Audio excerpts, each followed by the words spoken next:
بیبي سره به څنګه سترګې لګوم بابا سره به څنګه سترګې لګوم ما به وپېژني او که ما به ونه پېژني ولاړ دی د مخامخ کور نه یو هلک راووت داسې د 12 کاله هلک 12 کالو په عمر کې هلک راووت دی ورته یه بچې د کوم ځای وایي دام کور دی ورته یې میلمه ته را کوم ځای وایي یره زم راغلی یم دلته مې څه کار دی وایي څه کار دی دی ورته وایي بچي یو تپوس درنه کومه دې کور کې یو بوډه و او دې کور کې یو بوډۍ ښځه وه د هغوی تپوس درنه کومه نو دا هلک ورته وایي 6 میاشتې شو چې هغه بوډا بابا وفات شوی دی او هغه بوډۍ 6 میاشتې هغه بوډۍ پالجوالی ده په کټ کې پرته ده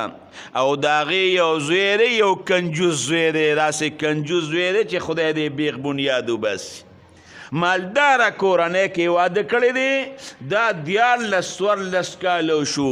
او هغه کنجوس 15 کالو کې مور لوم نه دی راغلی پلار لوم نه دی راغلی د مور او د پلار تپوس هم نه کوي داسې ډله زوی دی